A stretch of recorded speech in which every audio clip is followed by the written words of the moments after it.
ಮನೇಲಿ ಮಾಡಿರೋ protein powder, ಹೊರಗಿಂದ ತಂದಿರೋ ಪ್ರೋಟೀನ್ ಪೌಡರು, ಏನ್ ಡಿಫ್ರೆನ್ಸು, ಯಾರು ಯಾವ್ದನ್ನ ತಗೊಳ್ಬೇಕು ಅಂತ ಈ ವಿಡಿಯೋಲಿ ಹೇಳ್ತೀನಿ. ಸೇವ್ ಮಾಡ್ಕೊಳ್ಳಿ. ನೋಡಿ, ಮನೇಲಿ ಮಾಡಿರೋ protein powder, natural protein powder ಅಂತ ಹೇಳ್ತಾರಲ್ಲ, ಅದು usually nuts, seeds, sattu powder, ಕಡಲೆ ಹುಡಿ ಇದೆಲ್ಲ ಸೇರಿ ಮಾಡಿರ್ತಾರೆ. ಇದರಲ್ಲಿ ಒಂದು ಸ್ಕೂಪ್ ಅಲ್ಲಿ max to max 6 to 7 gram protein ಸಿಗ್ಬೋದು.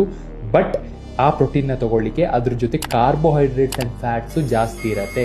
ಸೊ ಕ್ಯಾಲೋರೀಸು ಜಾಸ್ತಿ ಇರತ್ತೆ. ಅದೇ ನೀವು ಹೊರಗಡೆಯಿಂದ ವೇ ಪ್ರೋಟೀನ್ ತಗೊಳ್ತೀರಾ, ಜೆನ್ವಿನ್ ಕ್ವಾಲಿಟಿ ಅಂದ್ರೆ ಇದರಲ್ಲಿ ಒಂದು ಸ್ಕೂಪ್ ಅಲ್ಲಿ ಅಟ್ಲೀಸ್ಟ್ ಅರೌಂಡ್ 24 ಗ್ರಾಮ್ಸ್ ಪ್ರೋಟೀನ್ ಸಿಗತ್ತೆ. ಫ್ಯಾಟ್ಸ್ ಅಂಡ್ ಕಾರ್ಬ್ಸ್ ಕಮ್ಮಿ ಇರತ್ತೆ. ರೇಟ್ ವೈಸ್ ಇದು ಅದ್ರಗಿಂತ ಎಕ್ಸ್ಪೆನ್ಸಿವ್ ಆಗಿರತ್ತೆ. ಈಗ ಯಾವ್ದು ತಗೊಳ್ಬೇಕು ಅಂತ ಹೇಳೋ ಮುಂಚೆ, ಪ್ರೋಟೀನ್ ಏನ್ ಮಾಡತ್ತೆ? ನಿಮ್ ಮಸಲ್ ರಿಕವರಿಗೆ ಹೆಲ್ಪ್ ಆಗತ್ತೆ, ವೇಟ್ ಲಾಸ್ಗೆ ಹೆಲ್ಪ್ ಆಗತ್ತೆ, ನಿಮ್ಮ over all protein intake complete ಮಾಡಿ ನಿಮ್ಗೆ ಹೆಲ್ದಿ ಆಗಿರಕ್ಕೆ ಹೆಲ್ಪ್ ಆಗುತ್ತೆ. ಯಾವಾಗ ನೀವು ಒಂದು ಎಕ್ಸ್ಟರ್ನಲ್ ಪ್ರೋಟೀನ್ ಪೌಡರ್ ಕನ್ಸಿಡರ್ ಮಾಡಬೇಕು, ನಿಮ್ ಆಹಾರದಲ್ಲಿ ನಿಮ್ಗೆ ಪ್ರೋಟೀನ್ ಸಿಗದಿದ್ದಾಗ. ಕರೆಕ್ಟ್ ತಾನೆ? ಸೊ ನೀವು ಚಿಕನ್, ಫಿಶ್, ಎಗ್ಸ್ ಎಲ್ಲ ಸೋರ್ಸ್ ಇಂದ ಪ್ರೋಟೀನ್ ತಗೊಳ್ತೀರಾ, ಪ್ರೋಟೀನ್ ಕಂಪ್ಲೀಟ್ ಆಗ್ಲಿಲ್ಲ, ಆಗ ನೀವು ಒಂದು ವೇ ಪ್ರೋಟೀನ್ ನ ಕನ್ಸಿಡರ್ ಮಾಡಬಹುದು. ಈಗ ನಿಮ್ಮ ಹತ್ರ ಬಜೆಟ್ ಇಲ್ಲ, ಆದ್ರೆ ಸಹ ನಿಮ್ಮ ಹತ್ರ ಕ್ಯಾಲೋರೀಸ್ ಜಾಸ್ತಿ ಇದೆ, ನೀವು ಗೇನಿಂಗ್ ಮಾಡ್ತಾ ಇದ್ದೀರಾ, ಆಗ ನೀವು ಈ ಹೋಮ್ ಮೇಡ್ ಪ್ರೋಟೀನ್ ಪೌಡರ್ ನ ಕನ್ಸಿಡರ್ ಮಾಡಿ.